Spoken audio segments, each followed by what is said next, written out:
आता, पिताजी के निधन के बाद उनकी जगह खाली थी, सीधा मैं जाता मंत्री पद की मैं शपथ लेता। पर क्यों? होशो आवाज में ही मैंने फैसला लिया ना, और सिर्फ इसलिए लिया क्योंकि पिताजी के वो अंतिम शब्द मेरे कान में आज भी गूंजते।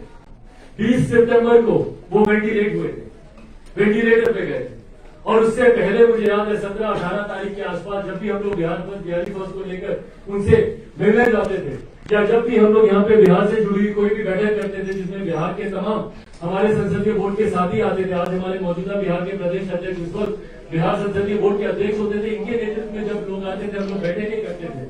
उस बैठक की जानकारी देने के लिए जब मैं अस्पताल जाता था तो उसमें मुझे याद है अंतिम दिनों में उन्होंने 18 तारीख को, अगर मेरी याद है सही, 18 तारीख को पापा ने स्पष्ट रूप से मुझे बात बोला था कि पार्टी को हमेशा बचा के रखना, पार्टी के विचार रहेंगे, सिद्धांत रहेंगे तो पार्टी रहेगी।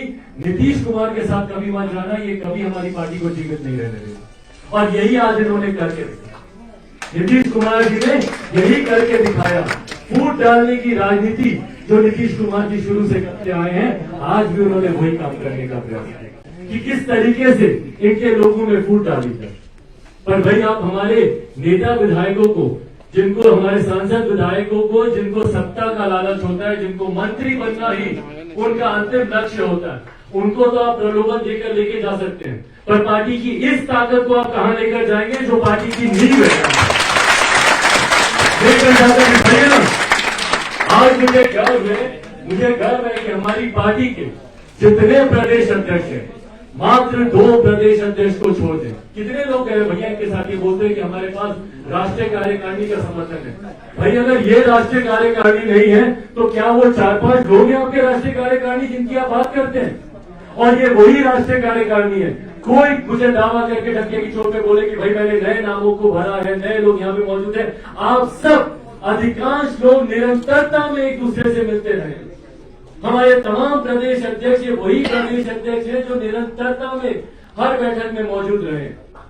इक्का दुक्का जगहों को अगर छोड़ दें जहां पे वैकेंसी थी, जहां पे नए पद भरे गए हैं, अधिकांश वही लोग हैं। इनके साथ बस एक दिल्ली के हमारे प्रदेश अध्यक्ष विनोद नागर है और एक जम्मू कश्मीर के हमारे प्रदेश अध्यक्ष संजय सराफ है। उसके अलावा भैया आपके साथ गया कौन? हमारे राष्ट्रीय प्रकोष्ठों के तमाम राष्ट्रीय अध्यक्ष यहाँ पर मौजूद हैं। कौन गया इनके साथ? बस एक हमारे लेबर प्रकोष्ठ के हमारे प्रदेश अध्यक्ष रामजी सिंह जी इनके साथ। तो मुश्किल से 9-2.5 का भी आंकड़ा ये लोग पूरा नहीं कर पा रहे।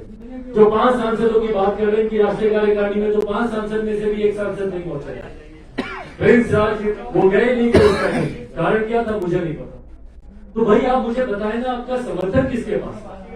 किसके समर्थन से आप इस बात का आप दम भरते हैं कि कार्यकारिणी का समर्थन मेरे साथ है, या मैं पार्टी का नया राष्ट्रीय अध्यक्ष हूं? साथियों, मैं पार्टी के संविधान पर मैं आप लोगों का ध्यान आकृष्ट करना चाहता हूं। मैं चाहता हूं कि आप लोग भी जाने कि हमारी पार्टी का संविधान क्या कहता है। किसी भी संगठन, राजनीतिक दल या देश को चलाने के लिए संविधान की जरूरत है।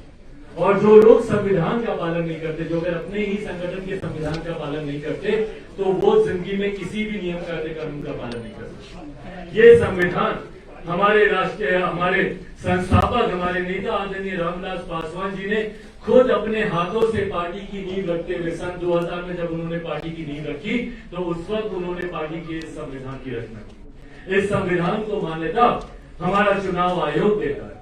चुनाव आयोग के पास हमारी पार्टी का संविधान मौजूद है, और इस संविधान के कई खंड ऐसे हैं क्योंकि वहां से कई बार कुछ ऐसी बातें की जाती है जो कि कल्पना के परे है। उन्होंने, मैं कुछ बातें मैं आप लोगों के समझ रखूंगा, उन्होंने जब चुनाव आयोग में जब ये लोग गए, इन्होंने गए तो नहीं, इन्होंने कोई मुलाकात तो नहीं की चुनाव आयोग में, पर इन्होंने एक लेटर चुनाव आयोग को दिया। जो भी निष्कासित लोग हैं उनका एक प्रतिनिधि मंडल, 2 लोग संभवतः गए थे, जो हमारे ही पुराने 2 साथी थे, जो प्रदेश अध्यक्ष वही लोग शायद गए थे। तो उन्होंने वहां पर जाकर ये लेटर चुनाव आयोग को उन्होंने दिया। इस लेटर में कहा जाता है, सेकेंड पैराग्राफ में लिखा हुआ है that after the sad demise of honourable Shri Ramvilas Paswan ji, it has become necessary to conduct election to the office of the president of Lok Janshakti Party as per the provision of the party. I was appointed as the election officer to conduct the election to the office of the president of LJP. ये सूरज भान सिंह जी, जो कि पहले हमारे राष्ट्रीय उपाध्यक्ष है, उनके द्वारा ये लेटर दिया गया। इस लेटर में स्पष्ट रूप से कहा गया है कि क्योंकि हमारे राष्ट्रीय अध्यक्ष, क्योंकि हमारे नेता उनका श्री रामविलास पासवान जी का निधन हो गया था, इसीलिए जरूरी हो गया था कि अब हम राष्ट्रीय अध्यक्ष का चुनाव करें। ये बात उन्होंने इलेक्शन कमीशन में दी है, अपनी बातों को स्पष्ट करते हुए कि भाई उनको क्यों राष्ट्रीय अध्यक्ष घोषित किया जाए, पशुपति कुमार पारस जी को क्यों, क्योंकि हमारे नेता आदरणीय रामविलास पासवान जी का निधन हो गया था, तो जगह खाली थी, इसीलिए उनको अब अध्यक्ष चुना गया। भाई कोई उनको समझाए कि नवंबर 5 नवंबर 2019 और उस बैठक में भी आप में से अधिकांश लोग मौजूद थे, और उसमें जब हमारे राष्ट्रीय अध्यक्ष, उस वक्त हमारे राष्ट्रीय अध्यक्ष हमारे नेता आदरणीय रामविलास पासवान जी ने इस्तीफा दिया था, तो उस वक्त 5 नवंबर 2019 को विधिवत तरीके से आप लोगों की मौजूदगी में मेरा चुनाव हुआ था और मुझे नया राष्ट्रीय अध्यक्ष उस चुनाव में घोषित किया गया। 9 नवंबर 2019 को विधिवत तरीके से जनाब अब्दुल खालिक साहब ने इस बात की जानकारी, इस बात की सूचना चुनाव आयोग को भी दे दी गई थी। चुनाव आयोग का भी वो लेटर हम लोगों के पास मौजूद है, जिसमें हम लोगों ने लिख के दिया था कि अब पार्टी के नए राष्ट्रीय अध्यक्ष ये। अब हम लोग का संविधान क्या कहता है? लोक जनशक्ति पार्टी का संविधान कहता है कि भैया जब कोई एक राष्ट्रीय अध्यक्ष चुना जाता है तो उसका कार्यकाल 5 साल का होता है। ये भी देखिए कितने ताज्जुब की बात है कि पार्टी के साथ जो व्यक्ति इतने दिनों से जुड़े रहे, चाचा हमारे आदरणीय पशुपति कुमार पारस जी, उनको इस बात की भी जानकारी नहीं थी कि भाई राष्ट्रीय अध्यक्ष का कार्यकाल कितने समय का रहता है। कुछ दिनों पहले मीडिया वार्ता में मैं सुन रहा था कि उन्होंने कहा कि अरे बहुत दिनों से राष्ट्रीय अध्यक्ष का चुनाव नहीं हुआ था, इसलिए हम चुनाव कर रहे हैं। बहुत दिनों से चुनाव, अरे बहुत दिनों से चुनाव नहीं होता, क्या होता है? कोई कार्यकाल में टेन्योर, भाई प्रधानमंत्री होते तो ऐसा थोड़ी अरे बहुत दिनों से प्रधानमंत्री बने हुए अब इसको बदल दिया जाए, बहुत दिनों से राष्ट्रपति, हर चीज के कार्यकाल ना निर्धारित होता है, टेन्योर जिसे कहा जाता है। तो हमारे पार्टी का कॉन्स्टिट्यूशन स्पष्ट रूप से इसको कहता है कि जो भी हमारा राष्ट्रीय अध्यक्ष चुना जाएगा, ये देखिए संविधान में टेन्योर का जिक्र है, the tenure of national president and all office bearers each of the council and the committee shall be of 5 years. 5 साल का ये कार्यकाल निर्धारित होता है। इन 5 साल के भीतर में राष्ट्रीय अध्यक्ष को बदलने की 2 परिस्थितियां उत्पन्न हो सकती हैं, या तो उनका निधन हो जाए और या फिर वो स्वतः इस्तीफा दे। ये 2 ऐसे प्रावधान हैं जो हमारे संविधान में जिसका जिक्र किया हुआ है, जिसके आधार पर राष्ट्रीय अध्यक्ष को बदला जा सकता है। नहीं तो 5 साल के बाद पुनः चुनाव होंगे और फिर उस हिसाब से आगे देखा जाएगा। हमारे उससे पूर्व में हमारे राष्ट्रीय अध्यक्ष, हमारे संस्थापक, हमारे नेता, मेरे पिताजी आदरणीय रामविलास पासवान जी, उनका कार्यकाल 2020 तक का था, पर उन्होंने 2019 में उनके स्वास्थ्य का हवाला देते हुए जिस तरीके से उनकी तबीयत थोड़ी इस वक्त खराब होने लगी और जिस तरीके से उनको देश भर में एक बड़ी जिम्मेदारी मिली हुई थी, खाद्य मंत्री के तौर पर आपने देखा था कि वो भी एक मुश्किल दौर था, कोरोना की शुरुआत धीरे धीरे इस तरीके की जानकारी आ रही थी और उसको जो देश भर की जिम्मेदारी उनके ऊपर थी, तो उस बात का उन्होंने जिक्र करते हुए उन्होंने वहां से इस्तीफा दिया और इस्तीफा देने के बाद नए अध्यक्ष का चुनाव हुआ और ये नया अध्यक्ष जो आप लोगों के आशीर्वाद से चिराग पासवान को उसको नियुक्त किया गया था, ये 5 साल का ये कार्यकाल है। अब इसके बाद जिस कार्यकारिणी की ये लोग बात करते हैं, हमारा संविधान स्पष्ट रूप से इस बात में कहता है कि राष्ट्रीय कार्यकारिणी की बैठक बुलाने का अधिकार सिर्फ राष्ट्रीय अध्यक्ष या राष्ट्रीय अध्यक्ष की सहमति से पार्टी के राष्ट्रीय प्रधान महासचिव, जिस पद की जिम्मेदारी आज की तारीख में जनाब अब्दुल खालिक साहब निभा रहे हैं, सिर्फ इन 2 व्यक्तियों को राष्ट्रीय कार्यकारिणी की बैठक बुलाने का अधिकार है। और राष्ट्रीय कार्यकारिणी की बैठक ही इस बात को निर्धारित कर सकती है कि आने वाले समय में पार्टी की नीतियां, पार्टी की गतिविधियां किस तरीके से होंगी। अब जो दूसरी इन्होंने कार्यवाही की, इन्होंने स्पीकर लोकसभा से मिलकर कि भैया उन्होंने ज्ञापन दिया कि मैं नेता सदन हुआ। भाई नेता सदन बनने का भी हमारी पार्टी के संविधान में इसका स्पष्ट रूप से इसका जिक्र किया हुआ है। नेता सदन बनने के लिए हमारी लोक जनशक्ति पार्टी का संविधान स्पष्ट रूप से इस बात को कहता है कि कोई भी गतिविधि जो पार्लियामेंट में होगी या असेंबली में होगी, पार्लियामेंट में मतलब लोकसभा में, राज्यसभा में या विधानसभा या विधान परिषद में कोई भी गतिविधि जो पार्टी की होगी, उसमें पार्टी का नेता कौन होगा, पार्टी का चीफ व्हिप कौन होगा, पार्टी का के विभिन्न पदों पर उप नेता कौन होगा, जितने भी पद है वो पार्टी का सेंट्रल पार्लियामेंट्री बोर्ड इस बात को डिसाइड करेगा। हम लोग के पार्टी के संविधान का आर्टिकल 26 का अनुच्छेद क्लॉज 1 इस बात को स्पष्ट रूप से कहता है, to coordinate the activities of Lok Janshakti party in parliament and in assembly, to coordinate the activities of Lok Janshakti Party in Parliament and in Assembly, the President shall constitute a parliamentary board which shall have one chairman of the parliamentary board. कि जो आपका जो अध्यक्ष है वो parliamentary board का गठन करेगा और वो पार्लियामेंट्री बोर्ड के चेयरमैन को नॉमिनेट करेगा और वो पार्लियामेंट्री बोर्ड डिसाइड करेगा कि भैया पार्लियामेंट में हम लोग की क्या गतिविधियां हो रही है, कौन नेता है नहीं है। कल मेरी भी मुलाकात हुई माननीय अध्यक्ष लोकसभा से ओम बिरला जी से मुलाकात हुई और उनको भी मैंने कहा कि सर आप कोई भी निर्णय मेरी पार्टी के संविधान के ऊपर आप नहीं ले सकते। मेरी पार्टी का संविधान तभी आप लोग देखते होंगे बार बार कभी कोई चीफ व्हिप बदलता है, किसी पार्टी का कोई नेता बदलता है, किसी पार्टी का, ये पार्टी डिसाइड करती है। ये वहां पे बैठे हुए लोग नहीं डिसाइड करते हैं। सिर्फ 5 लोगों को आप अपने साथ ले गए और आप बोल रहे हैं कि भैया मैं नेता सदन हो गया, जबकि मेरी पार्टी का संविधान इस बात को स्पष्ट रूप से कहता है कि नेता सदन को चुनने की जिम्मेदारी, जवाबदेही सिर्फ पार्लियामेंट्री बोर्ड के पास है। And in absence of parliamentary board, अगर पार्लियामेंट्री बोर्ड अगर किसी कारणवश उस वक्त नहीं है तो पूरी की पूरी पावर राष्ट्रीय अध्यक्ष के पास आती है कि भैया आप किसको नेता सदन आप रखना चाहते हैं।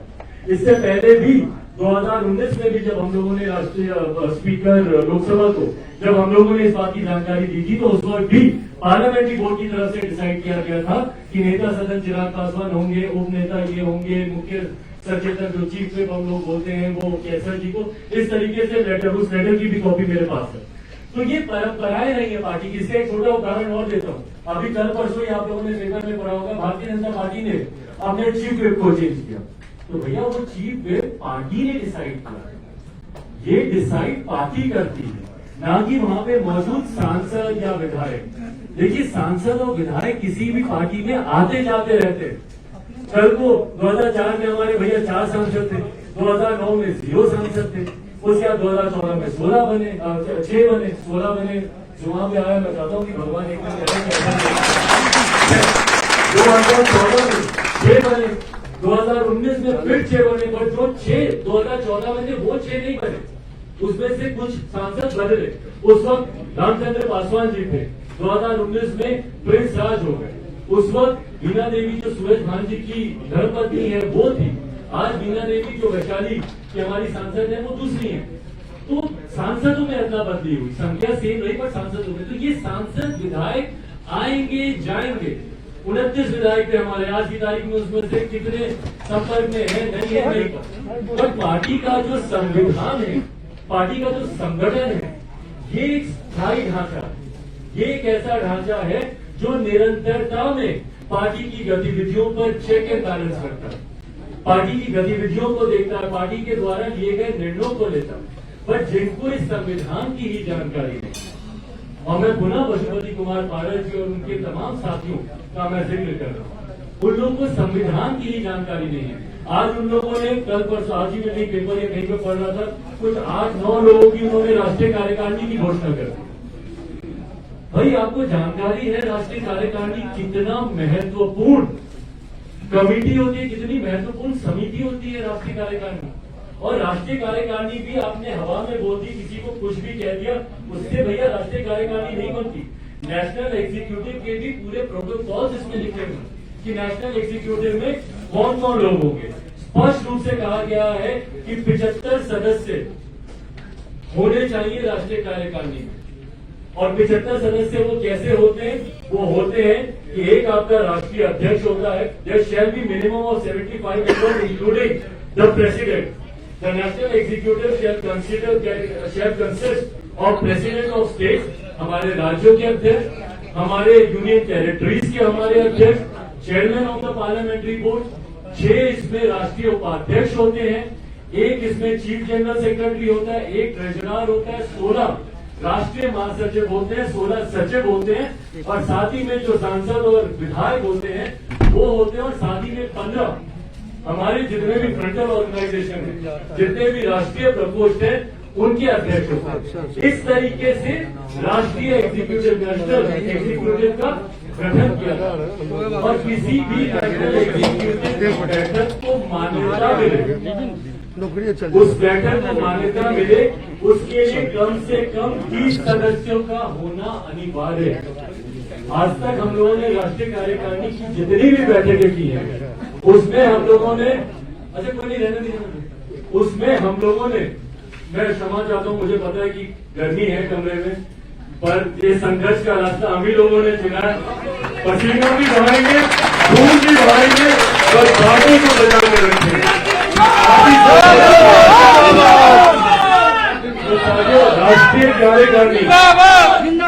राष्ट्रीय कार्यकारिणी को का कोरम कंप्लीट होने के लिए, उसको मान्यता मिले, उसके लिए 30 सदस्यों का होना अनिवार्य है। हमारी पार्टी के संविधान का आर्टिकल 15 का सब क्लॉज 3 ये कहता है, for any meeting of national executive there shall be a quorum of 30 members. तो इन्होंने पहले तो जो राष्ट्रीय कार्यकारिणी की बैठक बुलाई पशुपति कुमार पारस जी ने, गलत थी। आप बैठक बुला ही नहीं सकते, बैठक बुलाने का अधिकार राष्ट्रीय अध्यक्ष या प्रधान महासचिव को है, राष्ट्रीय अध्यक्ष की सहमति से वो बुलाना बैठक गलत था। उस बैठक में 30 लोगों का राष्ट्रीय कार्यकारिणी का होना जरूरी है उस बैठक को मान्यता मिलने के लिए। भैया बताइए ना कितने लोग थे? आपने तो सीधा तस्वीर जारी कर दी माला पहनते हुए कि हम राष्ट्रीय अध्यक्ष बन गए हैं, तो आप बैठक की जानकारी देंगे ना। आज मेरे सबके सामने नाम क्यों लिखवाए, सबका परिचय मैंने क्यों करवाया कि भाई ये परिचय ही हमारी राष्ट्रीय कार्यकारिणी की पहचान है कि हमारे ये सदस्य मौजूद है। आप बताएं कि आपके यहाँ कितने, आपने तो बैठक की एक तस्वीर तक साझा करना आपने जरूरी नहीं समझा कि उस बैठक में कितने लोग मौजूद हैं। और उस बैठक को, जिसकी बैठक को बुलाना ही गैर कानूनी था, असंवैधानिक था, उस बैठक को बुलाया और उसके बाद आप घोषणा करते कि आप राष्ट्रीय अध्यक्ष बन गए। भाई क्या आपने 30 सदस्यों का कोरम आपने पूरा किया? आप कहां से पूरा करेंगे भाई, जबकि 90% लोग तो यहां बैठे हैं। आप कहां से 30 का कोरम आप पूरा कर रहे हैं? और जब आप कोरम नहीं पूरा करते, उसके बाद आप नई कार्यकारिणी का गठन करते हैं, उसकी आप घोषणा करते हैं, जिसमें कि आप मुश्किल से 8 या 9 लोग का आप नाम देते हैं, 9 लोग मिलकर आपकी कार्यकारिणी हो गए। तो इसीलिए साथियों, ये जितने भी कार्य इन लोगों के द्वारा किए जा रहे हैं, दुख मुझे इस बात का है कि कोई व्यक्ति अगर अपनी बुद्धि लगाता और अपनी बुद्धि से आप काम करते तो फिर भी चले तसल्ली होती कि आपको ऐसा लग रहा आपने, पर आप किसी और के द्वारा संचालित हो रहे हैं, कोई और चाबी भर रहा और आप चले जा रहे हैं। भाई आप अपनी तो सोच लगाइए कि हमारे नेता के क्या सिद्धांत थे, हमारे नेता ने कितना संघर्ष किया। पापा मुझे हमेशा ये बोलते थे कि बेटा, हमेशा लोग बोलते हैं कि रामविलास पासवान तो मौसम वैज्ञानिक हैं और रामविलास पासवान तो हर सरकार में, जो कि सही है, पर रामविलास पासवान एक आवाज देते हैं तो लाखों लोग खड़े हो जाते हैं, ये हो जाता है, वो हो जाता है। पापा बोलते हैं पर ये लोग मुझे 89 के बाद से देखते हैं। 89 से पहले का जो मेरा संघर्ष था, 20 साल जो मैं गांव गांव गली गली नंगे पांव फटे कपड़े फटे हाथ में मैं घुमाऊं, वो कोई नहीं देखा। 69 में पहली बार पापा एमएलए बने थे। 69 से 79, 79 से 89, 89 में 80 के दशक में एक वो दौर भी आया, 80 के दशक में एक वो दौर भी आया जब 84 के चुनाव में पापा चुनाव हार गए। वो जो पूरा 5 साल का संघर्ष था, हाँ, और उसके बाद सही है कि 89 में वीपी सिंह जी की सरकार बनी और उसके बाद उनको एक बड़ा मंत्रालय मिला और उसके बाद जो उन्होंने वहां से फैसले और निर्णय लेने शुरू किए, उसके बाद उन्होंने कभी पीछे मुड़कर नहीं देखा। पर उनके इस 20 साल के संघर्ष को सम्मान देना जरूरी है। भाई आज तो आप साल भर संघर्ष नहीं कर पाए, साल भर आप संघर्ष नहीं कर पाए। अभी चुनाव के परिणाम आए, कितना अक्टूबर तक तो हमारे राष्ट्रीय अध्यक्ष सरकार में थे ही ना। अक्टूबर में जब उनका निधन हुआ और आज हम लोग कौन सा महीना चल रहा है, जून चल रहा है, जून में आप 7-8 महीने आप संघर्ष नहीं कर पाए और तुरंत आप सत्ता के लालच में या जो भी आपको प्रलोभन दिया गया होगा, मुझे नहीं पता, पर उस प्रलोभन के लिए तुरंत आप जाकर उसी नीतीश कुमार जी के सामने नतमस्तक हो गए, जिन्होंने न सिर्फ हमारे नेता का अपमान किया, बल्कि जिसके खिलाफ निरंतरता में हमारे नेता ने आवाज बुलंद की। सबसे ज्यादा धरना प्रदर्शन कभी पापा ने किया तो वो नीतीश कुमार जी की सरकार के खिलाफ था। दलित महादलित को लेकर जिस तरीके से पापा ने संघर्ष किया, जिस तरीके से नीतीश कुमार ने उस वक्त भी बांटने की राजनीति की, पिछड़ा अति पिछड़ा को बांटने का काम किया, दलित महादलित को बांटने का काम किया। मैं तो देख रहा था कुछ दिनों पहले, आप लोगों ने भी देखा होगा सोशल मीडिया पे पिक्चर्स बहुत वायरल हो रही है, जिसमें साहब तख्ती लेकर बैठे हुए नीतीश सरकार के खिलाफ, जिसमें वो नारे लगाते हुए दिख रहे हैं नीतीश सरकार के खिलाफ। तो जिस नेता ने पूरी जिंदगी नीतीश जी के खिलाफ, हाँ ये हम लोग का एक संजोग जरूर रहा कि एक छोटे समय के लिए नीतीश जी के साथ मिलकर हम लोग को काम करना पड़ा और 2019 का चुनाव लड़ना पड़ा। मुझे वो दुविधा भी याद है हमारे नेता के मन में।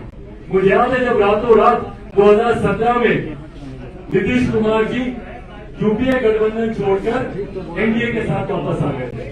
याद होगा शाम के समय की हलचल शुरू हुई और एकदम से जैसे हमारे लोग छोड़कर एकदम से रात का काम कौन करता पता ही है ना।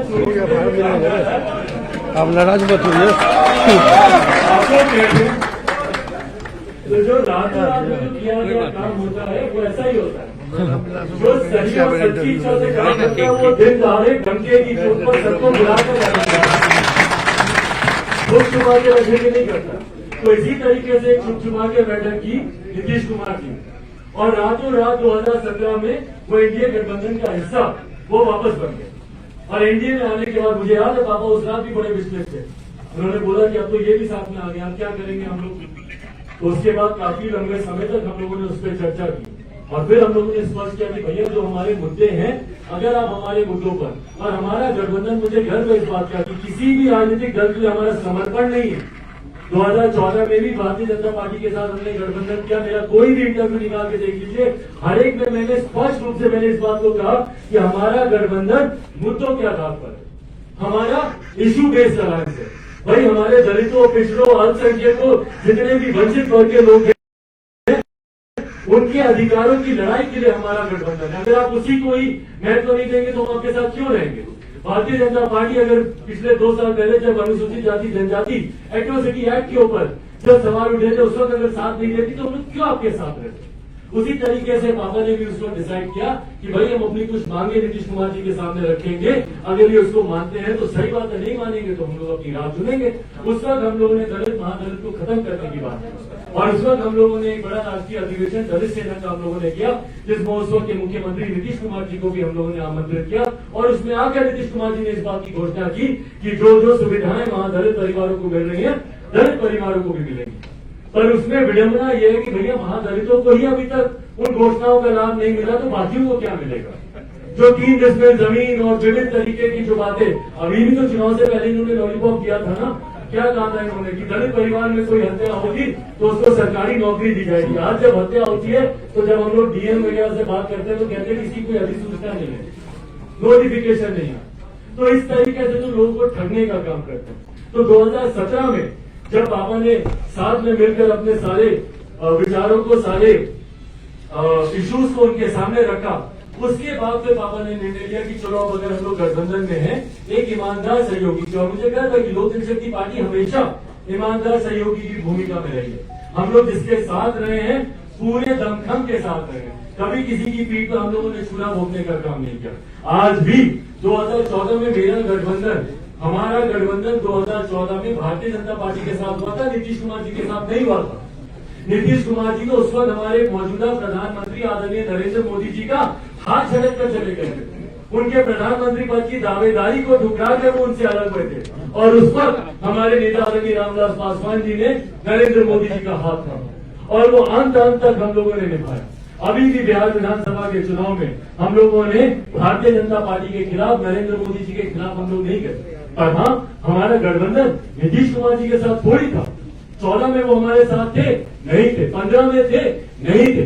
17 में वो रातों रात आए और उसके बाद इस तरीके से आने के बाद उन्होंने हमें ही काटने का काम किया। आज भी लोक जनशक्ति पार्टी में किसी तरीके की कोई पहल नहीं।